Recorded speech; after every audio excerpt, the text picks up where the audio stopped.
René Guénon, La métaphysique orientale, 1939.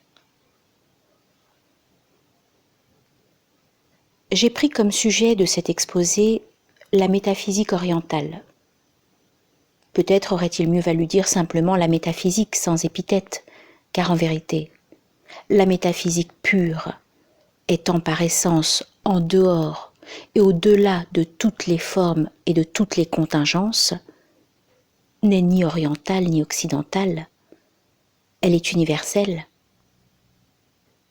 Ce sont seulement les formes extérieures dont elle est revêtue pour les nécessités d'une exposition, pour en exprimer ce qui est exprimable. Ce sont ces formes qui peuvent être soit orientales, soit occidentales. Mais sous leur diversité, c'est un fond identique qui se retrouve partout et toujours, partout du moins où il y a de la métaphysique vraie. Et cela pour la simple raison que la vérité est une.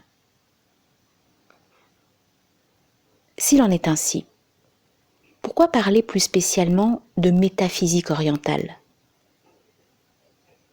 C'est que dans les conditions intellectuelles où se trouve actuellement le monde occidental, la métaphysique y est chose oubliée, ignorée en général, perdue à peu près entièrement, tandis qu'en Orient, elle est toujours l'objet d'une connaissance effective. Si l'on veut savoir ce qu'est la métaphysique, c'est donc à l'Orient qu'il faut s'adresser. Et même si l'on veut retrouver quelque chose des anciennes traditions métaphysiques qui ont pu exister en Occident, dans un Occident qui, à bien des égards, était alors singulièrement plus proche de l'Orient qu'il ne l'est aujourd'hui, c'est surtout à l'aide des doctrines orientales et par comparaison avec celles-ci que l'on pourra y parvenir, parce que ces doctrines sont les seules qui, dans ce domaine métaphysique, puissent encore être étudiées directement. Seulement, pour cela, il est bien évident qu'il faut les étudier comme le font les orientaux eux-mêmes, et non point en se livrant à des interprétations plus ou moins hypothétiques et parfois tout à fait fantaisistes. On oublie trop souvent que les civilisations orientales existent toujours et qu'elles ont encore des représentants qualifiés, auprès desquels il suffirait de s'informer pour savoir véritablement de quoi il s'agit. J'ai dit métaphysique orientale et non métaphysique hindoue, car les doctrines de cet ordre, avec tout ce qu'elles impliquent, ne se rencontrent pas que dans l'Inde, contrairement à ce que semblent croire certains, qui d'ailleurs ne se rendent guère compte de leur véritable nature. Le cas de l'Inde n'est nullement exceptionnel sous ce rapport. Il est exactement celui de toutes les civilisations qui possèdent ce qu'on peut appeler une base traditionnelle. Ce qui est exceptionnel et anormal, ce sont au contraire des civilisations dépourvues d'une telle base. Et à vrai dire, nous n'en connaissons qu'une, la civilisation occidentale moderne. Pour ne considérer que les principales civilisations de l'Orient, l'équivalent de la métaphysique hindoue se trouve en Chine, dans le taoïsme. Il se trouve aussi, d'un autre côté, dans certaines écoles ésotériques de l'islam. Il doit être bien entendu d'ailleurs que cet ésotérisme islamique n'a rien de commun avec la philosophie extérieure des Arabes, d'inspiration grecque pour la plus grande partie. La seule différence, c'est que partout ailleurs que dans l'Inde, ces doctrines sont réservées à une élite, plus restreinte et plus fermée. C'est ce qui eut lieu aussi en Occident au Moyen-Âge, pour un ésotérisme assez comparable à celui de l'islam à bien des égards, et aussi purement métaphysique que celui-ci, mais dont les modernes, pour la plupart, ne soupçonnent même plus l'existence. Dans l'Inde, on ne peut parler d'ésotérisme au sens propre de ce mot parce qu'on n'y trouve pas une doctrine à deux faces, exotérique et ésotérique. Il ne peut être question que d'un ésotérisme naturel, en ce sens que chacun approfondira plus ou moins la doctrine et ira plus ou moins loin selon la mesure de ses propres possibilités intellectuelles. Car il y a, pour certaines individualités humaines, des limitations qui sont inhérentes à leur nature même et qu'il leur est impossible de franchir. Naturellement, les formes changent d'une civilisation à une autre, puisqu'elles doivent être adaptées à des conditions différentes. Mais tout en étant plus habitué aux formes hindoues, je n'éprouve aucun scrupule à en employer d'autres besoins. S'il se trouve qu'elles puissent aider à la compréhension sur certains points, il n'y a cela aucun inconvénient, parce que ce ne sont en somme que des expressions diverses de la même chose. Encore une fois, la vérité est une, et elle est la même pour tous ceux qui, par une voie quelconque, sont parvenus à sa connaissance. Cela dit, il convient de s'entendre sur le sens qu'il faut donner ici au mot métaphysique. Et cela importe d'autant plus que j'ai souvent eu l'occasion de constater que tout le monde ne le comprenait pas de la même façon. Je pense que ce qu'il y a de mieux à faire pour les mots qui peuvent donner lieu à un quelque équivoque, c'est de leur restituer autant que possible leur signification primitive et étymologique. Or, d'après sa composition, ce mot métaphysique signifie littéralement au-delà de la physique. En prenant physique, dans l'acception que ce terme avait toujours pour les anciens, celle de science de la nature, dans toute sa généralité.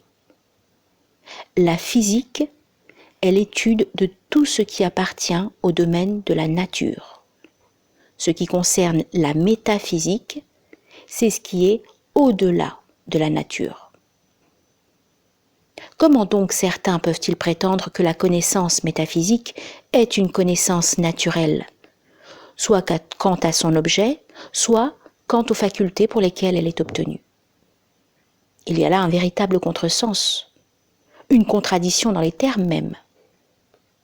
Et pourtant, ce qui est le plus étonnant, il arrive que cette confusion est commise même par ceux qui devraient avoir gardé quelque idée de la vraie métaphysique et savoir la distinguer plus nettement de la pseudo-métaphysique des philosophes modernes.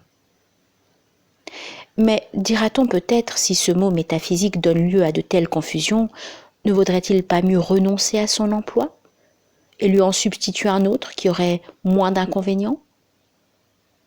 À la vérité, ce serait fâcheux, parce que par sa formation, ce mot convient parfaitement à ce dont il s'agit. Et ce n'est guère possible parce que les langues occidentales ne possèdent aucun autre terme qui soit aussi bien adapté à cet usage. Employer purement et simplement le mot connaissance, comme on le fait dans l'Inde, parce que c'est en effet la connaissance par excellence, la seule qui soit absolument digne de ce nom. Il n'y faut guère songer, car ce serait encore beaucoup moins clair pour des Occidentaux, qui, en fait de connaissance, sont habitués à ne rien envisager en dehors du domaine scientifique et rationnel. Et puis, est-il nécessaire de tant se préoccuper de l'abus qui a été fait d'un mot? Si l'on devait rejeter tous ceux qui sont dans ce cas, combien en aurait-on encore à sa disposition? Ne suffit-il pas de prendre les précautions voulues pour écarter les méprises et les malentendus? Nous ne tenons pas plus au mot métaphysique qu'à n'importe quel autre, mais tant qu'on ne nous aura pas proposé un meilleur terme pour le remplacer, nous continuerons à nous en servir comme nous l'avons fait jusqu'ici. Il est malheureusement des gens qui ont la prétention de juger ce qu'ils ignorent, et qui, parce qu'ils donnent le nom de métaphysique à une connaissance purement humaine et rationnelle, ce qui n'est pour nous que science ou philosophie, s'imaginent que la métaphysique orientale n'est rien de plus ni d'autre que cela, d'où ils tirent logiquement la conclusion que cette métaphysique ne peut conduire réellement à tel ou tel résultat. Pourtant, elle y conduit effectivement, mais parce qu'elle est tout autre chose que ce qu'ils supposent. Tout ce qu'ils envisagent n'a véritablement rien de métaphysique, dès lors que ce n'est qu'une connaissance d'ordre naturel, un savoir profane et extérieur. Ce n'est nullement de cela que nous voulons parler. Faisons-nous donc métaphysique synonyme de surnaturel? Nous accepterions très volontiers une telle assimilation puisque tant qu'on ne dépasse pas la nature, c'est-à-dire le monde manifesté dans toute son extension, et non pas le seul monde sensible qui n'en est qu'un élément infinitésimal, on est encore dans le domaine de la physique. Ce qui est métaphysique, c'est comme nous l'avons déjà dit, ce qui est au-delà et au-dessus de la nature. C'est donc proprement le surnaturel. Mais on fera sans doute ici une objection. Est-il donc possible de dépasser ainsi la nature ? Nous n'hésiterons pas à répondre très nettement. Non seulement cela est possible, mais cela est. Ce n'est là qu'une affirmation, dira-t-on encore. Quelle preuve peut-on en donner ? Il est vraiment étrange qu'on demande de prouver la possibilité d'une connaissance, au lieu de chercher à s'en rendre compte par soi-même, en faisant le travail nécessaire pour l'acquérir. Pour celui qui possède cette connaissance, quel intérêt et quelle valeur peuvent avoir toutes ces discussions ? Le fait de substituer la théorie de la connaissance à la connaissance elle-même est peut-être le plus bel aveu d'impuissance de la philosophie moderne. Il y a d'ailleurs dans toute certitude quelque chose d'incommunicable. Nul ne peut atteindre réellement une connaissance quelconque autrement que par un effort strictement personnel. Et tout ce qu'un autre peut faire, c'est de donner l'occasion et d'indiquer les moyens d'y parvenir. C'est pourquoi serait vain de prétendre dans l'ordre purement intellectuel imposer une conviction quelconque. La meilleure argumentation ne saurait à cet égard tenir lieu de la connaissance directe et effective.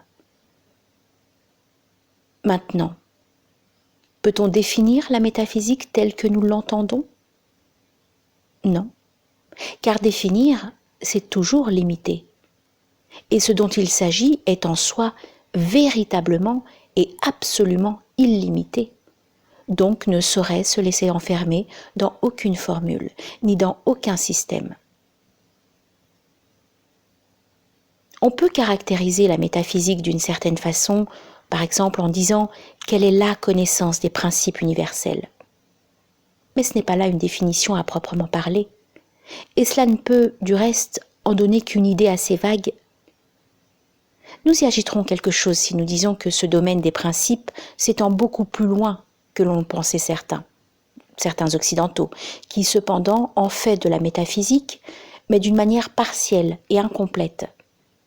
Ainsi, quand Aristote envisageait la métaphysique comme la connaissance de l'être en tant qu'être, il l'identifiait à l'ontologie, c'est-à-dire qu'il prenait la partie pour le tout. Pour la métaphysique orientale, l'être pur n'est pas le premier, ni le plus universel des principes, car il est déjà une détermination. Il faut donc aller au-delà de l'être, et c'est même cela ce qui importe le plus.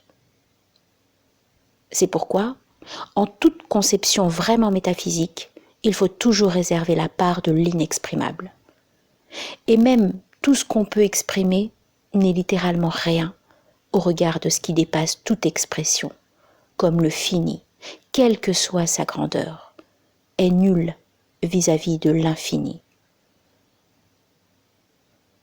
On peut suggérer beaucoup plus qu'on exprime, et c'est là en somme le rôle que jouent ici les formes extérieures.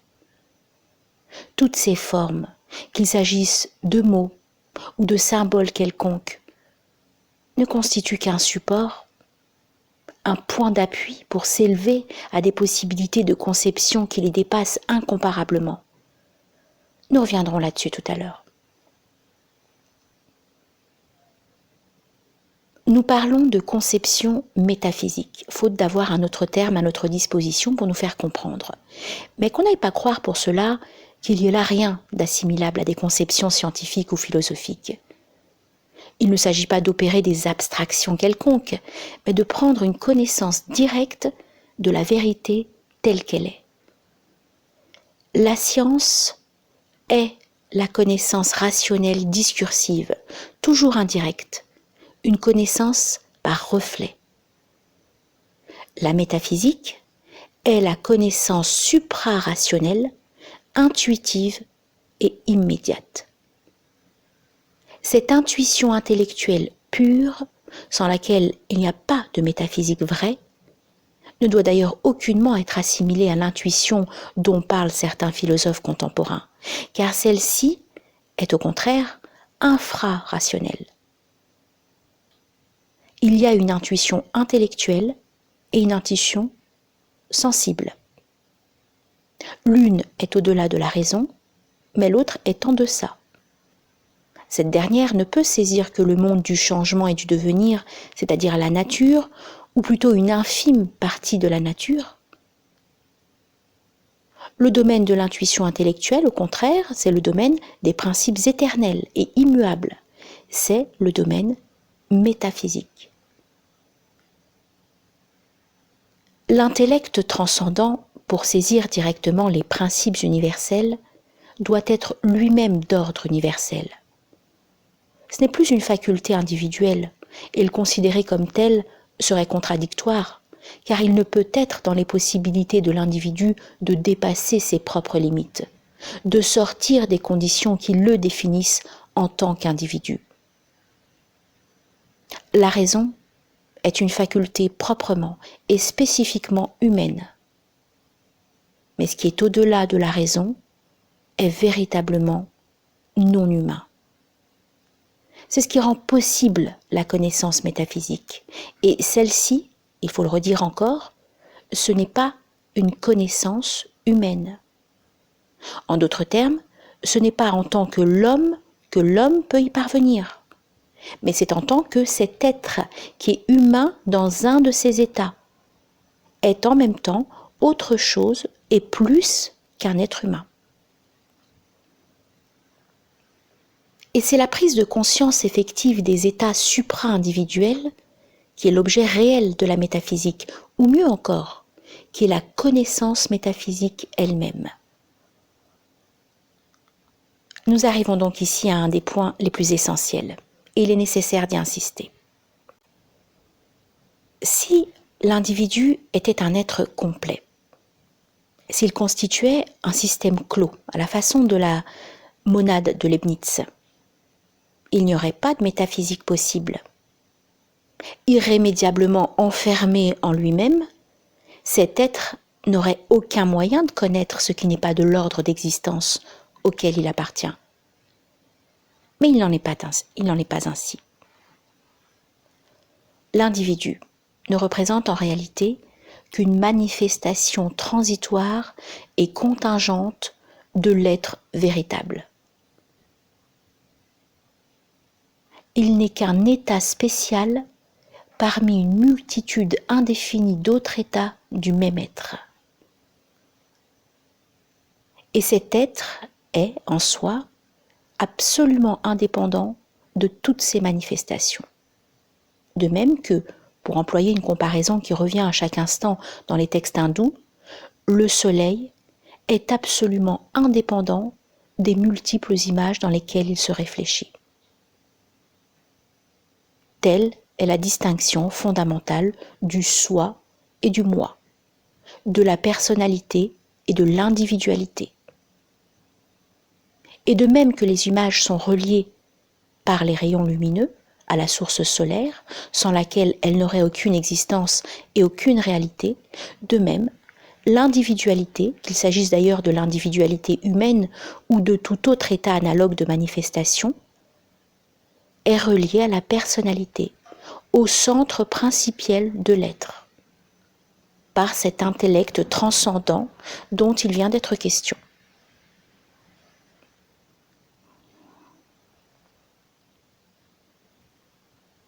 Il n'est pas possible, dans les limites de cet exposé, de développer plus complètement ces considérations, ni de donner une idée plus précise de la théorie des états multiples de l'être. Mais je pense cependant en avoir dit assez pour en faire tout au moins pressentir l'importance capitale dans toute doctrine véritablement métaphysique. Théorie, ai-je dit, mais ce n'est pas seulement de théorie qu'il s'agit. Et c'est là encore un point qui demande à être expliqué. La connaissance théorique, qui n'est encore qu'indirecte et en quelque sorte symbolique, n'est qu'une préparation, d'ailleurs indispensable, de la véritable connaissance. Elle est du reste la seule qui soit communicable d'une certaine façon. Et encore, ne l'est-elle pas complètement. C'est pourquoi toute exposition n'est qu'un moyen d'approcher de la connaissance. Et cette connaissance, qui n'est tout d'abord que virtuelle, doit ensuite être réalisée effectivement. Nous trouvons ici une nouvelle différence avec cette métaphysique partielle à laquelle nous avons fait allusion précédemment. Celle d'Aristote, par exemple, déjà théoriquement incomplète en ce qu'elle se limite à l'être. Et où, de plus, la théorie semble bien être présentée comme se suffisant à elle-même, au lieu d'être ordonnée expressément en vue d'une réalisation correspondante, ainsi qu'elle l'est toujours dans toutes les doctrines orientales. Pourtant, même dans cette métaphysique imparfaite, nous serions tentés de dire cette demi-métaphysique. On rencontre parfois des affirmations qui, si elles avaient été bien comprises, auraient dû conduire à de toute autre conséquence. Ainsi, Aristote ne dit-il pas nettement qu'un être est tout ce qu'il connaît. Cette affirmation de l'identification par la connaissance, c'est le principe même de la réalisation métaphysique. Mais ici, ce principe reste isolé. Il n'a que la valeur d'une déclaration toute théorique. On n'en tire aucun parti. Et il semble que, après l'avoir posé, on n'y pense même plus. Comment se fait-il qu'Aristote lui-même et ses continuateurs n'aient pas mieux vu tout ce qui y était impliqué ? Il est vrai qu'il en est de même en bien d'autres cas, et qu'il paraisse oublier parfois des choses aussi essentielles que la distinction de l'intellect pur et de la raison, après les avoir cependant formulées non moins explicitement. Ce sont là d'étranges lacunes. Faut-il y voir l'effet de certaines limitations qui seraient inhérentes à l'esprit occidental, sauf des exceptions plus ou moins rares, mais toujours possibles ? Cela peut être vrai dans une certaine mesure, mais pourtant, il ne fut pas croire que l'intellectualité occidentale ait été en général aussi étroitement limitée autrefois qu'elle l'est à l'époque moderne. Seulement, des doctrines comme celle-là ne sont après tout que des doctrines extérieures, bien supérieures à beaucoup d'autres, puisqu'elles renferment malgré tout une part de métaphysique vraie, mais toujours mélangées à des considérations d'un autre ordre, qui, elles, n'ont rien de métaphysique. Nous avons, pour notre part, la certitude qu'il y a eu autre chose que cela en Occident, dans l'Antiquité et au Moyen-Âge, qu'il y a eu, à l'usage d'une élite, des doctrines purement métaphysiques, et que nous pouvons dire complètes, y compris cette réalisation qui, pour la plupart des modernes, est sans doute une chose à peine concevable. Si l'Occident en a aussi totalement perdu le souvenir, c'est qu'il a rompu avec ses propres traditions. Et c'est pourquoi la civilisation moderne est une civilisation anormale et déviée.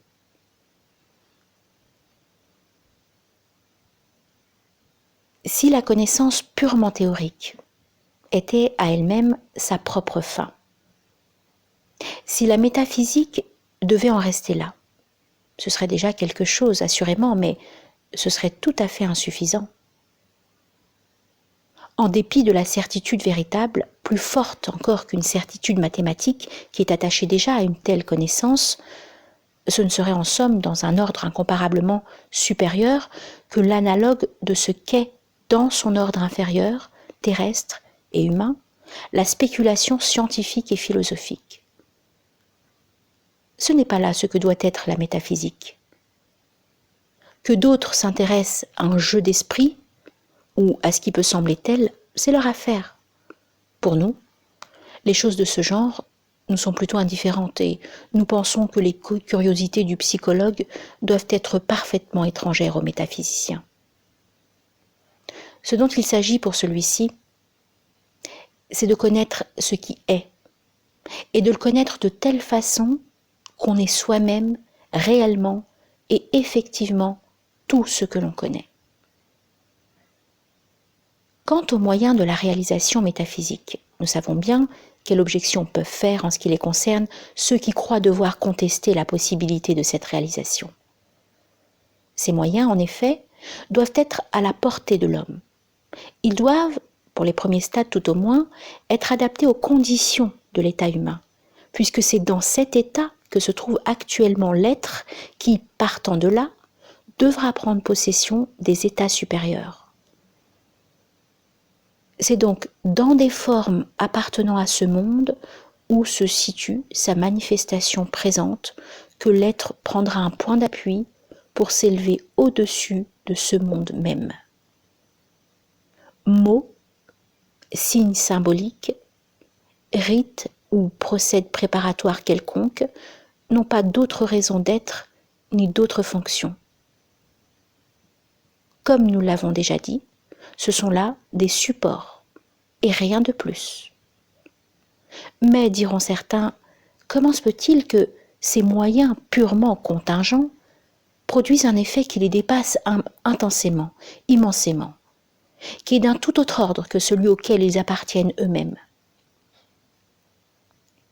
Nous ferons d'abord remarquer que ce ne sont en réalité que des moyens accidentels, et que le résultat qu'ils aident à obtenir n'est nullement leur effet. Ils mettent l'être dans les dispositions voulues pour y parvenir plus aisément. Et c'est tout. Si l'objection que nous envisageons était valable dans ce cas, elle vaudrait également pour les rites religieux, pour les sacrements, par exemple, où la disproportion n'est pas moindre entre le moyen et la fin. Certains de ceux qui la formulent n'y ont peut-être pas assez songé. Quant à nous, nous ne confondons pas un simple moyen avec une cause au vrai sens de ce mot. Et nous ne regardons pas la réalisation métaphysique comme un effet de quoi que ce soit, parce qu'elle n'est pas la production de quelque chose qui n'existe pas encore, mais la prise de conscience de ce qui est d'une façon permanente et immuable, en dehors de toute succession temporelle ou autre, car tous les états de l'être, envisagés dans leurs principes, sont en parfaite simultanéité dans l'éternel présent. Nous ne voyons donc aucune difficulté à reconnaître qu'il n'y a pas de commune mesure entre la réalisation métaphysique et les moyens qui y conduisent, ou, si l'on préfère, qui la préparent. C'est d'ailleurs pourquoi nul de ces moyens n'est strictement nécessaire d'une nécessité absolue. Ou du moins, il n'est qu'une seule préparation vraiment indispensable, et c'est la connaissance théorique. Celle-ci, d'autre part, ne saurait aller bien loin sans un moyen que nous devons ainsi considérer comme celui qui jouera le rôle le plus important et le plus constant. Ce moyen, c'est la concentration. Et c'est là quelque chose d'absolument étranger, de contraire même aux habitudes mentales de l'Occident moderne, où tout ne tend qu'à la dispersion et au changement incessant. Tous les autres moyens ne sont que secondaires par rapport à celui-là. Ils servent surtout à favoriser la concentration et aussi à harmoniser entre eux les divers éléments de l'individualité humaine, afin de préparer la communication effective entre cette individualité et les états supérieurs de l'être. Ces moyens pourront d'ailleurs, au point de départ, être variés presque indéfiniment, car pour chaque individu, ils devront être appropriés à sa nature spéciale, conformes à ses aptitudes et à ses dispositions particulières. Ensuite, les différences iront en diminuant, car il s'agit de voies multiples qui tendent toutes vers un même but. Et à partir d'un certain stade, toute multiplicité aura disparu. Mais alors, les moyens contingents et individuels auront achevé de remplir leur rôle. Ce rôle, pour montrer qu'il n'est nullement nécessaire, certains textes hindous le comparent à celui d'un cheval, à l'aide duquel un homme parviendra plus vite et plus facilement au terme de son voyage, mais sans lequel il pourrait aussi y parvenir. Les rites, les procédés divers indiqués en vue de la réalisation métaphysique, on pourrait les négliger et néanmoins, par la seule fixation constante de l'esprit et de toutes les puissances de l'être sur le but de cette réalisation, atteindre finalement ce but suprême. Mais s'il est des moyens qui rendent l'effort moins pénible, pourquoi les négliger volontairement ? Est-ce confondre le contingent et l'absolu que de tenir compte des conditions de l'état humain ? Puisque c'est de cet état contingent lui-même que nous sommes actuellement obligés de partir pour la conquête des états supérieurs, puis de l'état suprême et inconditionné. Indiquons maintenant, d'après les enseignements qui sont communs à toutes les doctrines traditionnelles de l'Orient, les principales étapes de la réalisation métaphysique. La première, qui n'est que préliminaire en quelque sorte, s'opère dans le domaine humain et ne s'étend pas encore au-delà des limites de l'individualité. Elle consiste dans une extension indéfinie de cette individualité, dont la modalité corporelle, la seule qui soit développée chez l'homme ordinaire, ne représente qu'une portion très minime.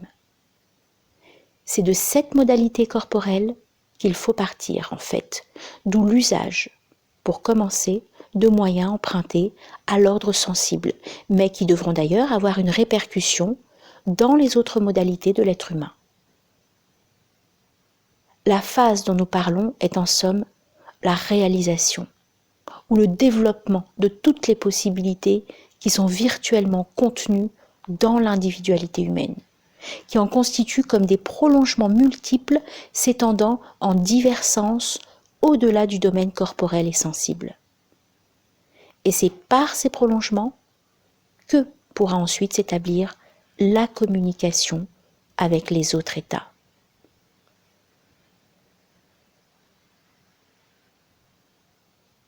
Cette réalisation de l'individualité intégrale est désignée par toutes les traditions comme la restauration de ce qu'elles appellent l'état primordial.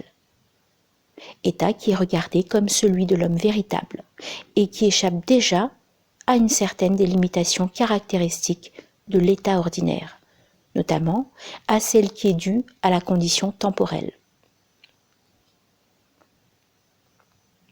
L'être qui a atteint cet état primordial n'est encore qu'un individu humain. Il n'est en possession effective d'aucun état supra-individuel. Et pourtant, il est dès lors affranchi du temps. La succession apparente des choses s'est transmuée pour lui en simultanéité. Il possède consciemment une faculté qui est inconnue à l'homme ordinaire et que l'on peut appeler le sens de l'éternité. Ceci est d'une extrême importance, car celui qui ne peut sortir du point de vue de la succession temporelle et envisager toute chose en mode simultané est incapable de la moindre conception de l'ordre métaphysique. La première chose à faire pour qui veut parvenir véritablement à la connaissance métaphysique, c'est de se placer hors du temps. Nous dirions volontiers dans le non-temps, si une telle expression ne devait pas paraître trop singulière et inusitée.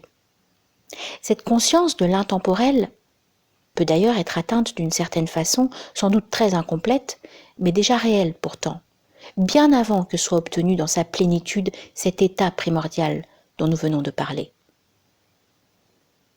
On demandera peut-être pourquoi cette dénomination d'état primordial ?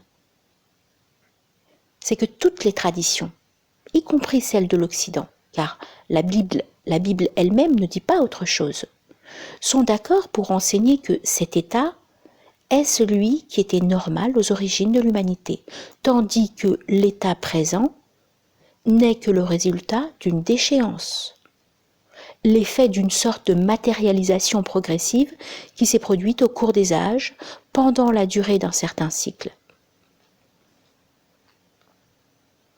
Nous ne croyons pas à l'évolution, au sens que les modernes donnent à ce mot. Les hypothèses soi-disant scientifiques qu'ils ont imaginées ne correspondent nullement à la réalité. Il n'est d'ailleurs possible de faire ici plus qu'une simple allusion à la théorie des cycles cosmiques, qui est particulièrement développée dans les doctrines hindoues.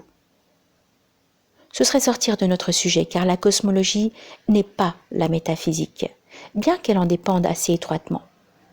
Elle n'en est qu'une application à l'ordre physique, et les vraies lois naturelles ne sont que des conséquences, dans un domaine relatif et contingent, des principes universels et nécessaires. Revenons à la réalisation métaphysique. Sa seconde phase se rapporte aux états supra-individuels, mais encore conditionnés, bien que leurs conditions soient tout autres que celles de l'état humain. Ici, le monde de l'homme, où nous étions encore au stade procède, est entièrement et définitivement dépassé. Ici, le monde de l'homme, où nous étions encore au stade précédent, est entièrement et définitivement dépassé. Il faut dire plus.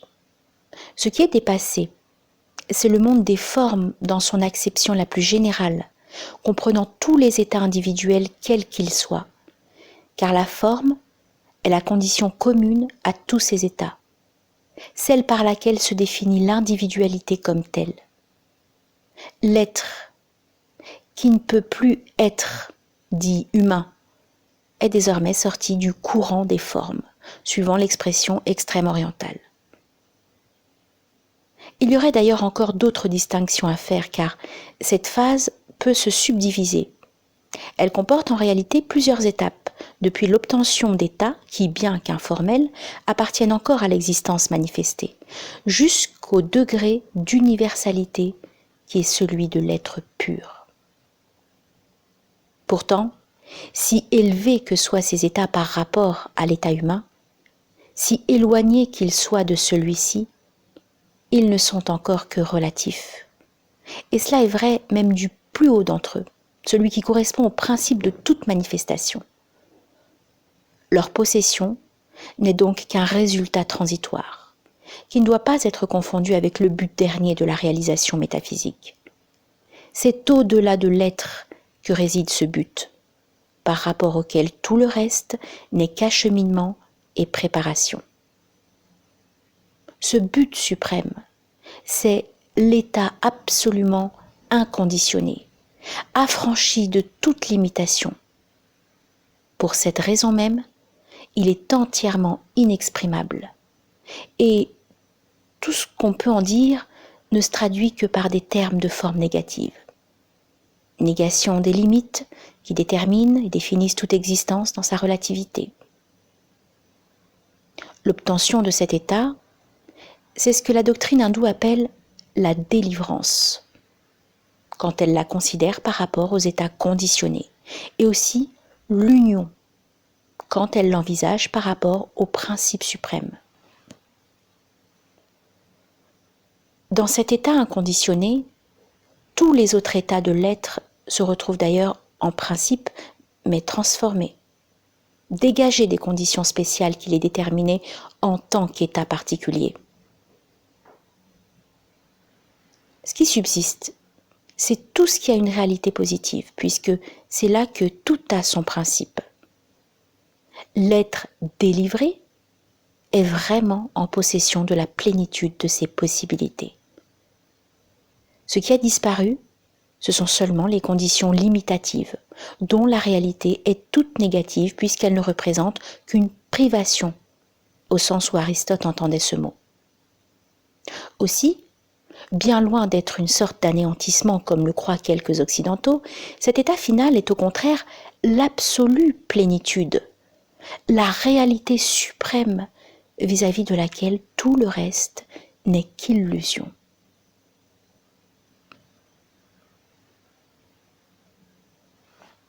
Ajoutons encore que tout résultat, même partiel, obtenu par l'être au cours de la réalisation métaphysique, l'est d'une façon définitive.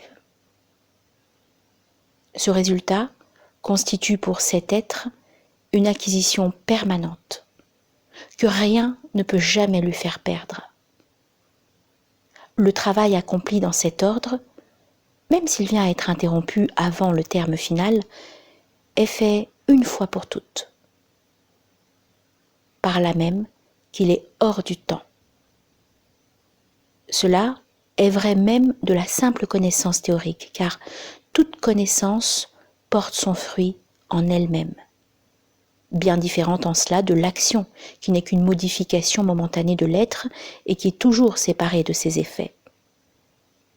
Ceux-ci, du reste, sont du même domaine et du même ordre d'existence que ce qui les a produits. L'action ne peut avoir pour effet de libérer de l'action, et ses conséquences ne s'étendent pas au-delà des limites de l'individualité, envisagée d'ailleurs dans l'intégralité de l'extension dont elle est susceptible. L'action, quelle qu'elle soit, n'étant pas opposée à l'ignorance qui est la racine de toute limitation, ne saurait la faire évanouir. Seule la connaissance dissipe l'ignorance, comme la lumière du soleil dissipe les ténèbres. Et c'est alors que le soi, l'immuable et éternel principe de tous les états manifestés et non manifestes, apparaît dans sa suprême réalité.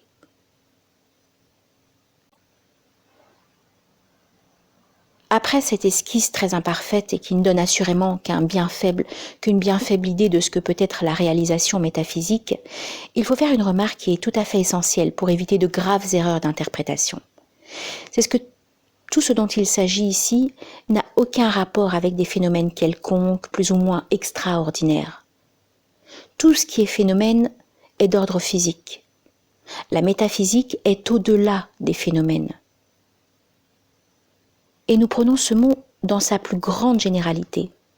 Il résulte de là, entre autres conséquences, que les états dont il vient d'être parlé n'ont absolument rien de psychologique.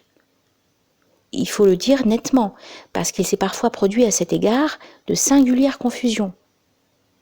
La psychologie, par définition même, ne saurait avoir de prise que sur des états humains, et encore telle qu'on l'entend aujourd'hui, elle n'atteint qu'une zone fort restreinte dans les possibilités de l'individu, qui s'étendent bien plus loin que les spécialistes de cette science ne peuvent le supposer.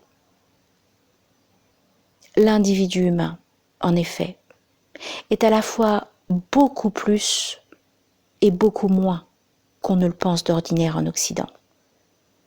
Il est beaucoup plus en raison de ses possibilités d'extension indéfinie au-delà de la modalité corporelle, à laquelle se rapporte en somme tout ce qu'on en étudie communément. Mais il est aussi beaucoup moins, puisque, bien loin de constituer un être complet et se suffisant à lui-même, il n'est qu'une manifestation extérieure, une apparence fugitive, revêtue par l'être véritable, et dont l'essence de celui-ci n'est nullement affectée dans son immuabilité, dans son immutabilité. Il faut insister sur ce point, que le domaine métaphysique est entièrement en dehors du monde phénoménal. Car les modernes, habituellement, ne connaissent et ne recherchent guère que les phénomènes. C'est à ceux-ci qu'ils s'intéressent presque exclusivement, comme en témoigne d'ailleurs le développement qu'ils ont donné aux sciences expérimentales. Et leur inaptitude métaphysique procède de la même tendance. Sans doute, il peut arriver que certains phénomènes spéciaux se produisent dans le travail de réalisation métaphysique, mais d'une façon toute accidentelle. C'est là un résultat plutôt fâcheux, car les choses de ce genre ne peuvent être qu'un obstacle pour celui qui serait tenté d'y attacher quelque importance. Celui qui se laisse arrêter et détourner de sa voie par les phénomènes, celui surtout qui se laisse aller à rechercher des pouvoirs exceptionnels, a bien peu de chances de pousser la réalisation plus loin que le degré auquel il est déjà arrivé lorsque survient cette déviation. Cette remarque amène naturellement à rectifier quelques interprétations erronées qui ont cours au sujet du terme de yoga. N'a-t-on pas prétendu parfois en effet que ce que les hindous désignent par ce mot est le développement de certains pouvoirs latents de l'être humain ? Ce que nous venons de dire suffit pour montrer qu'une telle définition doit être rejetée. En réalité, ce mot « yoga » est celui que nous avons traduit aussi littéralement que possible par « union ». Ce qu'il désigne proprement, c'est donc le but suprême de la réalisation métaphysique. Et le yogi, si l'on veut l'entendre au sens le plus strict, est uniquement celui qui a atteint ce but. Toutefois, il est vrai que, par extension, ces mêmes termes sont, dans certains cas, appliqués aussi à des stades préparatoires, à l'union, ou même à de simples moyens préliminaires, et à l'être qui est parvenu aux états correspondant à ces stades, ou qui emploie ces moyens pour y parvenir. Mais comment pourrait-on soutenir qu'un mot dont le sens premier est « union » désigne proprement et primitivement des exercices respiratoires ou quelque autre chose de ce genre ? Ces exercices et d'autres, basés généralement sur ce que nous pouvons appeler la science du rythme, figurent effectivement par les moyens les plus usités en vue de la réalisation métaphysique. Mais qu'on ne prenne pas pour la fin ce qui n'est qu'un moyen contingent et accidentel, et qu'on ne prenne pas non plus pour la signification originelle d'un mot, ce qui n'en est qu'une acception secondaire et plus ou moins détournée.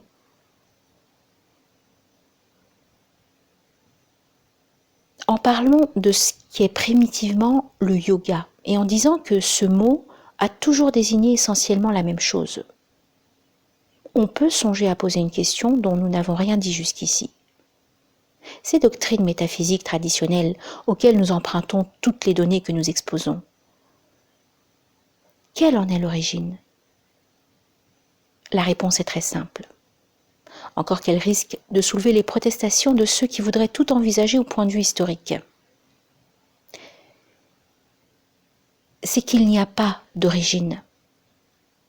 Nous voulons dire par là qu'il n'y a pas d'origine humaine, susceptible d'être déterminée dans le temps. En d'autres termes, l'origine de la tradition, si tant est que ce mot d'origine est encore une raison d'être en pareil cas, est non humaine, comme la métaphysique elle-même. Les doctrines de cet ordre n'ont pas apparu à un moment quelconque de l'histoire de l'humanité. L'allusion que nous avons faite à l'état primordial, et aussi d'autre part ce que nous avons dit du caractère intemporel de tout ce qui est métaphysique, devrait permettre de le comprendre sans trop de difficulté, à la condition qu'on se résigne à admettre, contrairement à certains préjugés, qu'il y a des choses auxquelles le point de vue historique n'est nullement applicable. La vérité métaphysique est éternelle. Par là même, il y a toujours eu des êtres qui ont pu la connaître réellement et totalement. Ce qui peut changer, ce ne sont que des formes extérieures, des moyens contingents. Et ce changement même n'a rien de ce que les modernes appellent évolution. Il n'est qu'une simple adaptation à telle ou telle circonstance particulière aux conditions spéciales d'une race ou d'une époque déterminée. De là résulte la multiplicité des formes, mais le fond de la doctrine n'en est aucunement modifié ou affecté, pas plus que l'unité et l'identité essentielle de l'être ne sont altérées par la multiplicité de ses états de manifestation. La connaissance métaphysique et la réalisation qu'elle implique pour être vraiment tout ce qu'elle doit être sont donc possibles partout et toujours, en principe tout au moins. Et si cette possibilité est envisageable d'une façon absolue en quelque sorte. Mais en fait, pratiquement si l'on peut dire, et en un sens relatif, sont-elles également possibles dans n'importe quel milieu et sans tenir le moindre compte des contingences ? Là-dessus, nous serons beaucoup moins affirmatifs, du moins en ce qui concerne la réalisation. Et cela s'explique par le fait que celle-ci à son commencement, doit prendre son point d'appui dans l'ordre des contingences. Il peut y avoir des conditions particulièrement défavorables, comme celles qu'offre le monde occidental moderne, si défavorables qu'un tel travail y est à peu près impossible, et qu'il pourrait même être dangereux de l'entreprendre en l'absence de tout appui fourni par le milieu, et dans une ambiance qui ne peut que contrarier et même annihiler les efforts de celui qui s'y livrerait.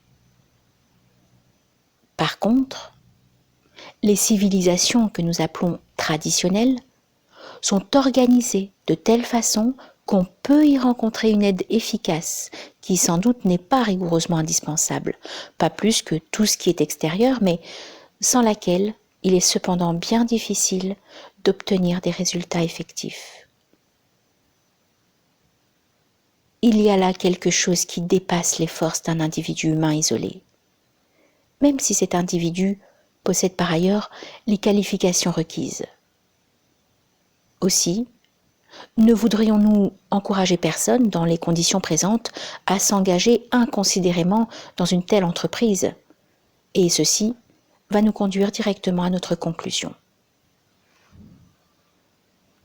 Pour nous, la grande différence entre l'Orient et l'Occident.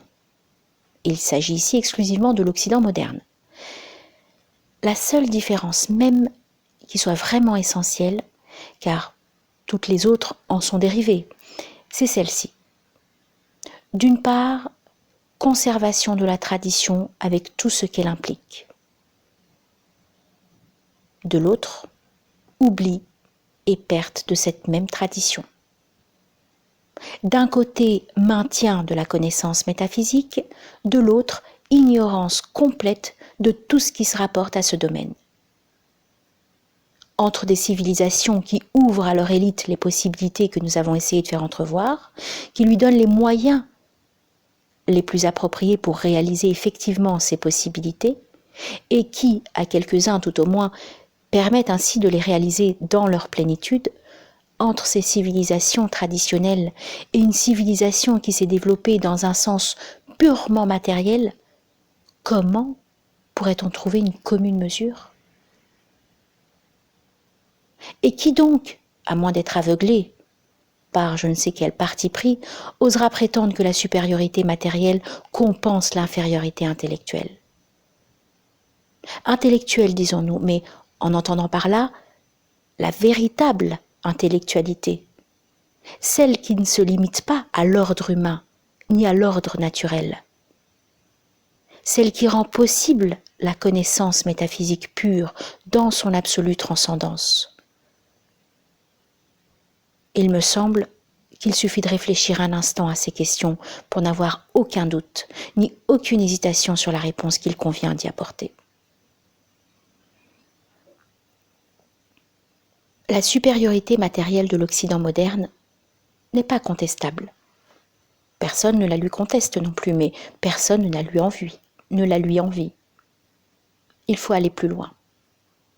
Ce développement matériel excessif, l'Occident risque d'en périr tôt ou tard, s'il ne se ressaisit à temps, et s'il n'en vient à envisager sérieusement le retour aux origines, suivant une expression qui est en usage dans certaines écoles d'ésotérisme islamique.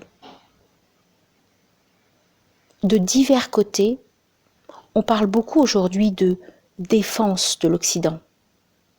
Mais malheureusement, on ne semble pas comprendre que c'est contre lui-même surtout que l'Occident a besoin d'être défendu. Que c'est de ses propres tendances actuelles que viennent les principaux et les plus redoutables de tous les dangers qui le menacent réellement. Et il serait bon de méditer là-dessus un peu profondément. Et l'on ne saurait trop y inviter tous ceux qui sont encore capables de réfléchir. Aussi, est-ce par là que je terminerai mon exposé. Heureux si j'ai pu faire, sinon comprendre pleinement, du moins pressentir quelque chose de cette intellectualité orientale dont l'équivalent ne se trouve plus en Occident. Et donner un aperçu, si imparfait soit-il, de ce qu'est la métaphysique vraie, la connaissance par excellence, qui est, comme le disent les textes sacrés de l'Inde, seule, entièrement véritable, absolue, infini et suprême.